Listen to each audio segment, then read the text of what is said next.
Now, I wasn't going to cover this again, but Giles Coren, the king of the Nepo babies, decided he had some opinions on this. So unfortunately, we're going to have to revisit this. Who here in chat has seen the new Jaguar advert? Well, it's not really an advert, it's a branding exercise. They're going through a rebrand. I don't know if anyone else has seen this, but it's quite something. Let's have a watch.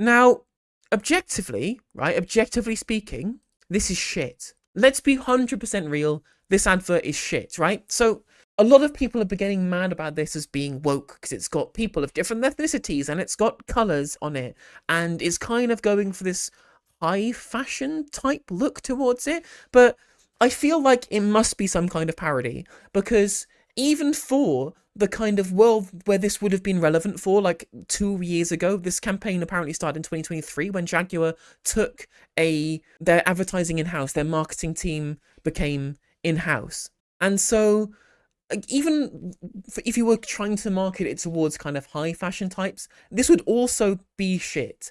Even the kind of people who'd think that this would be pandering towards would look at this and see that it's just incredibly derivative. The palette is not even nice to look at, even from an objective perspective. The new typeface for the logo doesn't make sense. It's got a capital G and then lowercase letters elsewhere. It's a real mess. It's a real mess. And a lot of people are mad specifically because Jaguar as a car make has had a very specific market that it has always marketed to, right? It's always been towards this kind of James Bond style sleek metal man in like the suit and tie, that kind of aesthetic. They've always kind of marketed towards them, and their car range has been marketed towards the kind of mid-range in terms of people's expenditure.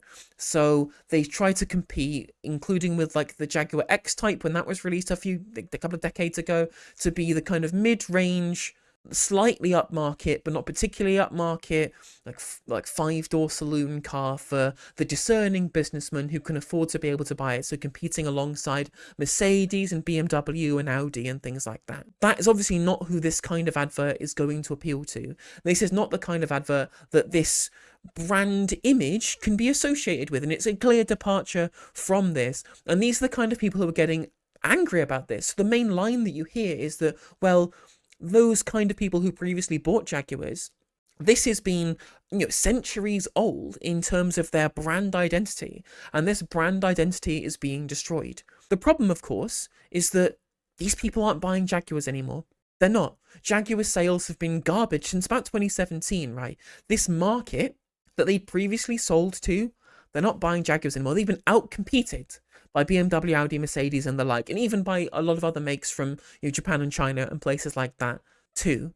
So they're not actually selling many cars to these people. Like Jaguar Land Rover as a business, because they're together and then owned by Tata Motors, like they're doing okay in terms of their value, and it's all coming from Land Rover. It's all coming from Land Rover. They've been very successful at Land Rover at taking what was previously a specific market that was supposed to be there for people who are going off-road, agricultural workers and people like that who need more rugged 4x4 vehicles, and they've taken that market and they've been very successful in expanding that to sell SUVs to people doing the school run. And that's made the Jaguar Land Rover brand far more successful, given the fact that Jaguar cars specifically haven't been selling. They've not been selling. So there has been a specific desire for Jaguar to take their cars up market. Now, they want to compete with Bentley and Porsche and cars like that, except there's already a pretty saturated market there. What I suspect they're trying to do here is that they're trying to appeal to the luxury car market for people who are also into high fashion, I guess. This seems like a pretty small market, and they say it's going to like £100,000 plus for the cars, or this new electric vehicles brand they're apparently releasing to the public in Miami in December, I think on the 2nd, for example. I don't think there's going to be a big enough potential market of like rich fashionistas who would buy a Jaguar, especially not after this horrendous advert that isn't even good if you're trying to pander to those people. But all of the people who say, oh, the advert's woke, it's woke, Jaguar have gone woke, guys, saying they're trying to appeal to people with septum piercings and dyed hair, as if anyone with septum piercing or dyed hair is A, going to be rich enough to spend £100,000 on an electric vehicle like a Jaguar, and second of all, the people who they think that this is going to appeal to by making it woke, quote unquote, they hate this too. They understand this as pandering. They think this is rainbow capitalism. That's the way the leftists would describe this kind of branding exercise. You know, it's not necessarily explicitly kind of queer coded, but it is implicitly queer coded, right? It's implicitly queer coded. And so a bunch of people who think that Jaguar should be the straight man car are now looking at this going, well, this isn't for me anymore. Well, if you weren't buying it, they're going to try and look elsewhere for a market. And this is the last throw of the dice as far as Jaguar are concerned by trying to find a different market. That market isn't there though. They hate this too. Like, people, especially the younger, more kind of metropolitan market they clearly want to aim as, they fucking hate this shit. They hate when corporations adopt queer aesthetics to try and sell them shit. They know that it's empty. They are irony poisoned beyond belief if you're a Zoomer growing up or if you're a millennial growing up in the current era. They hate rainbow capitalism with a passion, and they will not be buying new pink Jaguars. That's not a thing that's going to happen. So I understand why the rebrand is happening. I understand why the rebrand is happening, but it's not going to be successful. One thing they have been very successful about, though, is by making people mad. So there's also a concept called outrage marketing, a very specific concept called outrage marketing, which has been very successful over the last 10 years or so. Specifically because advertising as a medium is kind of dying. People don't watch adverts, they don't watch TV, and when they see adverts on YouTube or TikTok or on their social media adverts, they scroll past them or they skip them or they completely ignore them. The usual avenues for people to be able to target adverts at people, those have all gone. People don't pay attention to them. You don't have the captive audience you used to have when there were commercial breaks on television. So advertisers have had to get really smart at getting people to pay attention to advertising campaigns because they're really easy to skip. In a world where everyone uses adblock, and even when you don't, they're really easy to be able to avoid anyway, just by scrolling past them or swiping past them on your TikTok feed. So what they now have to do is they have to integrate it elsewhere. One thing that you've seen as a way of integrating adverts is by getting influencer endorsements. When it's your favorite influencer that's selling you a product, you don't skip it. You don't skip it when there's an influencer selling your product because you think, oh, well, I trust, Lulu on TikTok to not sell me a shit product, even though obviously, of course, it is a shit product. It's capitalism. They all suck, right? And so that's a way of getting around ad blocker. You can't block a sponsored product inside a piece of media you would always be engaging with, whether it is a carve out like you see on a Tom Nicholas video for like Nebula or for Surfshark, and if it's a brand partnership with an influencer, you can't ad block that away either. But also in a world where people are irony poisoned and they can still kind of see through these brand deals with influencers, they know that the influencers are doing it for money, and they also understand influencers have to do this. They just ignore the product that's being sold at them. There is one very specific other way of getting people to engage with your product. Get people mad. Get people absolutely crazy and mad about the product. So this has been successful on many things. There's a great H-Bomber Guy video about outrage marketing. And you start off with people like Keurig, who were boycotted because they stopped advertising on Sean Hannity's show because of shit they said about an Alabama lawmaker being elected and being given support by Fox News. That became the talk of the town, right? Gillette did the anti-woke advert about positive masculinity. That made a bunch of people mad. That made Gillette trend on social media. We saw it with Bud Light doing a brand deal with Dylan Mulvaney. Bud Light, not a particularly important brand, but suddenly Dylan Mulvaney advertises one can. The conservative media have an absolute gigantic meltdown about Bud Light, and then it's everywhere. Everyone's talking about Bud Light. It's trending on Twitter, it's trending on Facebook, it's trending on Instagram, people making TikToks and YouTube videos. I'm doing it now about Jaguar, right? The best way of getting around ad block is make people do your advertising for you. If people are mad about your product and making it trend on social media, it's the best advertising and you had to pay nothing for it. If people are mad about your product for any reason, you then become trending on social media. It's so weird how people on the right are looking at these rebrands, these woke rebrands, and saying, oh, they've gone socialist, they've gone communist, they've gone leftist. And I'm like, nah, mate, I hate to be the communist continually having to explain capitalism to capitalists, right? You are the advert. You are being played.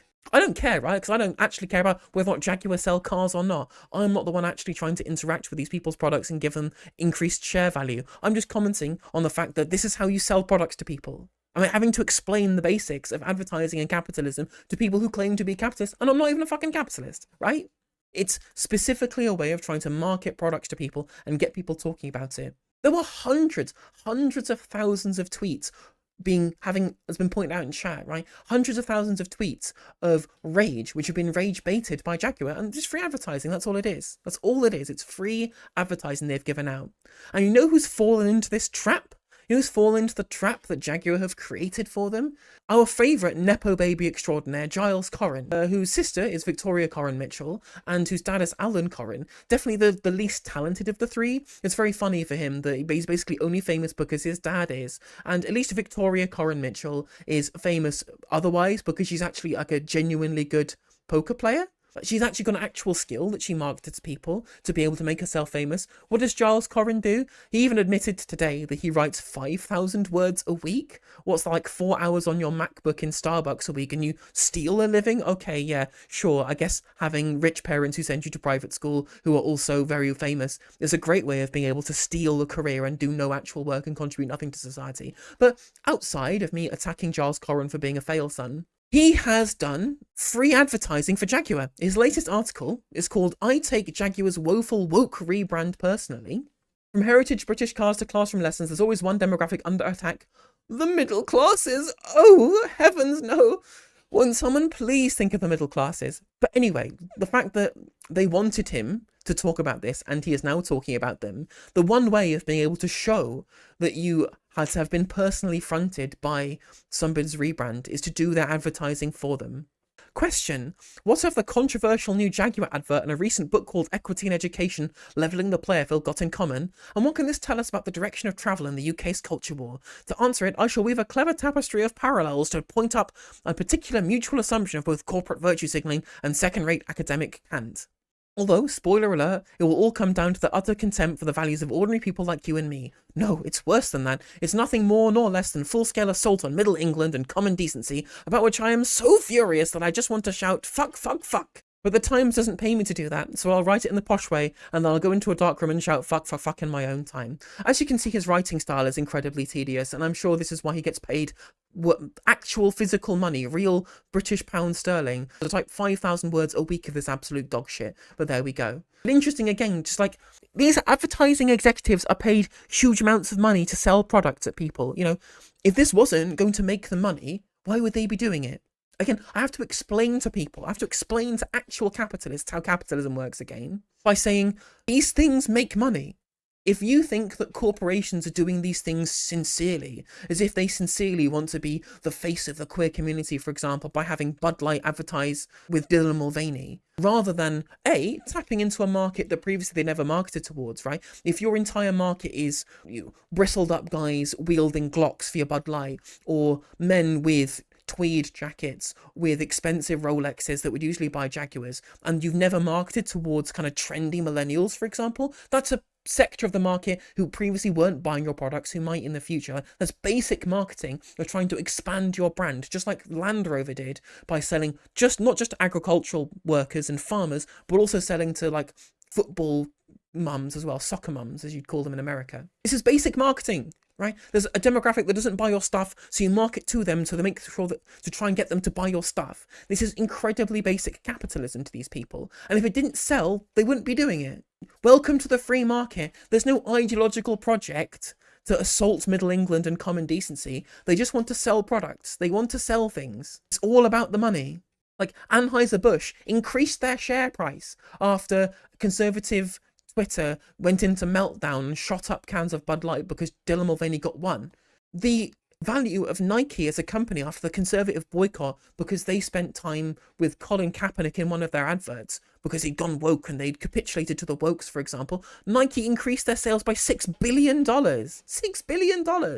Like, there's no values of the Carphone warehouse. It's absolute pablum nonsense. Again, but you are the idiot. You are the moron, you are the idiot if you are taking multi-million-pound companies or multi-million-dollar companies, and if you're taking them at their word rather than understanding them as an entirely profit-driven enterprise. The basics of capitalism is that you have a fiduciary responsibility to drive shareholder value. Every single decision they make is to that singular end. And there is no ideological project of capitalism. It's so dumb, and you have to be an absolute, monumental moron to think that it's anything other than that.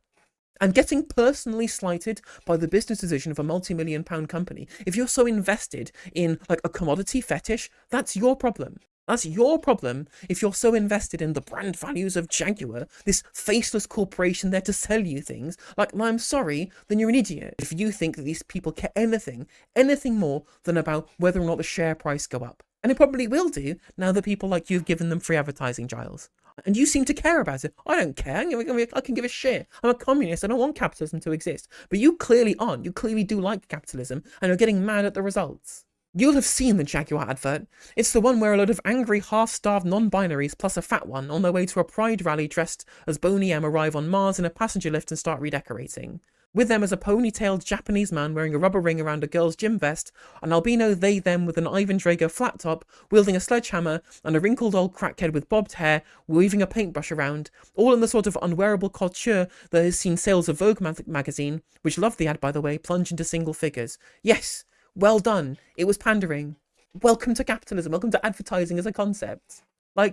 I said already at the start of the segment that it's terrible even for the people it's supposed to be marketed towards. It's so artless and meaningless and so kind of derivative that everyone would look at this and think that this was shit outside of people who already like derivative things. But again, the fact that you just see people who you think are non-binary or whatever, not that there were any pronouns to look at there, but someone who looks outside of what you perceive to be the acceptable face of, again, a brand there to sell products at you, then I don't know what to tell you other than maybe get some real problems. There is a gigantic amount of irony in Jaguar marketing themselves with the phrase copy nothing. That was the big thing, right? Is that the original maker of Jaguar said that a Jaguar should be a copy of nothing, and then taking this phrase and then creating the most derivative, bland, high fashion nonsense that's been done to death 1,000 times, right? Everyone hates high fashion from every sector of society outside of people who like high fashion, but people who like high fashion have a lot of money and might buy £100,000 electric vehicle Jaguars. Whatever, that's a business decision that they've made. But the fact you're taking this personally means that you're a fucking idiot. As this horror unfolds, you hear robotic music and a succession of phrases dragged from the 1980s Saatchi pitch, such as create exuberance, delete ordinary, break molds, and copy nothing. There is no car. It is so grim, depressing, and derivative that the world's most famous Jaguar driver, John Prescott, literally died the next day rather than live in a world that contained such ugliness. Perhaps Jaguar finished him off because we identify with a plump, white, heterosexual working man who had aspirations to the finer things in life is now intolerable to them. Again, he seems to think that there was a project to make sure that people who look like John Prescott wouldn't buy Jaguars anymore, rather than market to people who don't look like him because they previously weren't buying the product. Again, learn how marketing works, learn how capitalism works. Although it is funny that John Prescott did indeed die the day afterwards. It'll be why they got rid of me. I was a brand ambassador for them, you know. Of course he was! Of course the Nepo baby fail son managed to get free money just pretending to like a car brand for money. Of course, right? Of course, his personal slight about Jaguar is that at one point they gave him free money to pretend to like their cars. Oh my god, you can't make it up. You literally couldn't make it up. Again, a guy with no talent, a guy with no discernible skills, who is only famous because his dad is, getting paid free money to be a brand ambassador for Jaguar, and then getting mad when they rebrand. Oh my god, the soul is so real. Oh, it's so funny to me. Free new car every year, insurance and maintenance taken care of, tickets to the Jag box Wimbledon, all that. Until they dropped me, along with a number of others, to go in a different direction, which we now can see was as far away as possible from a middle-class white guy with a job and a family who can bloody well buy his own Jag. Or at least you're bragging about the fact that you get paid enough to buy a Jaguar for 5,000 words a week, remember? 5,000 words a week. And literally, he's just mad because they dropped him as a brand advertiser, again, to get free money because his dad was famous because his dad's name is Blue on Wikipedia, and this is why he's mad. Oh my god, I'm so glad. Oh my god, I'm so glad I didn't read the article and wait until stream to react to it. Oh, that's so fucking funny. Oh my god. Oh dear lord. Oh, I can taste it. I can just taste the cope. It's so funny. Oh, absolutely. He's definitely one for Tesco Gulag. Yeah, absolutely. Which is exactly what I did, choosing an electric model, which is all Jaguar will make from 2026. And my woes with that vehicle have well been recorded here. Stolen twice because of its crap security, twice abandoned by the robbers when they realised what a dustbin it was, finally conked out altogether. Okay, well, you can criticise the product for being bad. That's fine, you know, that's capitalism. Now you can go buy a better product. Welcome to competition within a market economy. Again, something that I, a communist, having to explain to you, a capitalist. And Jaguar's answer to the crapness of a car they can no longer persuade middle-aged, middle-class, professionally family men to buy, improve the car, persuade the men, or wait trying to sell it instead to anorexic teenage intersex manga fans of colour because they might just be stupid enough to fall for it. I mean, welcome to capitalism. You have to market things to people who don't buy your stuff, right? You can't get people who already own a Jaguar to buy a second one unless their car breaks down. No, you need new people to buy new cars, and so you market at new demographics. Again, it's interesting as well that the original claim is that this is being deliberately done to slight people who look and sound like him, people from Middle England, right? Of course, we know that's not true. They're just doing it for marketing reasons. But it's very interesting that his claim there that he's being slighted by their rebrand, and then he uses that as an excuse, essentially just to say how much he hates people who aren't like him. You know, he could very well say, well, people from the queer community, that's who they're marketing at. I'm not one of them. I guess I'm not buying a Jaguar. The words that he speaks about the people he perceives this to be marketed towards, again, I reiterate, who will not be buying this because they hate rainbow capitalism. The contempt, like the visceral contempt with which that he writes about them here, just shows you that he's actually not mad at Jaguar as a company. He's actually not mad at Jaguar's rebrand. He's mad at the people who he doesn't like, people who he doesn't look like. He's mad at the outgroup that he perceives that they are pandering to instead of him. Otherwise, you wouldn't be calling them anorexic teenage intersex manga fans of colour. Like, I'm sorry. Like, you can acknowledge that this demographic is maybe too small, maybe they're out of touch, maybe that they are indeed alienating their existing consumer base and that's going to be bad for them in the long run. You can make those arguments. I think that's true. I think they will fail with this rebrand. I don't think they're going to be marketing towards a large enough group of people who will be able to buy their stuff broadly because, again, queer people hate this shit. They really hate it. They really, really, really hate being pandered towards. But the fact that your personal slight has now just become this kind of dripping, this awful kind of denigration of anybody who doesn't look like you that might be pandered to, just shows you how much of like just a vile twat Giles Coren really is at the end of the day. The ad stands for nothing. They just make the most people feel alienated and marginalised and confused. They are born of a contempt for the middle of society, which is conceived at the top, with the imagined complicity of the bottom. It's pure Kamala Harris? What? What does Kamala Harris have to do with this? It's the sort of thing that got Trump elected. A small number of ivory tower wokeists alienating the middle class and pushing nice people further to the right. It's happening to me even as I write this column. What? What the hell is he smoking? Again, this is just like Mark Collar getting mad at an oven chip advert because it had like gay people in it. It's the same as people getting mad at the Boots advert for having Adjoa Ando in it. Maybe, right? All this back, Giles. Come here. Come close, Giles. Come close. No, come a little bit closer, okay? Maybe capitalism is the problem, friend. Maybe that there's empty pandering throughout these adverts because no capitalist company cares about anything other than profits. No capitalist ever has cared about anything other than their fiduciary responsibility to generate value for shareholders. There is no message. There's no woke. There is only money. There is only the financial interests of capitalists. The people who they hire to do advertising for them are judged by whether or not the line goes up. The fact you think they're trying to be contemptful of the middle of society deliberately, rather than just trying to make money, again, belies how much of a rube capitalists really are, that they think that there's a moral precept behind decisions they make in pursuit of profit. As if Trump was elected because Jaguar changed their mark, and not indeed because inflation massively hit people's pockets. Again, yet another rich Nepo baby journalist going, I think it was the wokes that cost Kamala Harris the election. No, it's the fucking economy, stupid. It's because people couldn't afford to put food on the table. Inflation massively hit into the purchasing power of American consumers. That's it. Case closed, Columbo. The biggest concern people showed in exit polls about the election was the economy. It wasn't about woke Jaguars. It wasn't about woke Star Wars. It wasn't about the fact that there's now a woman as the main character in Grand Theft Auto.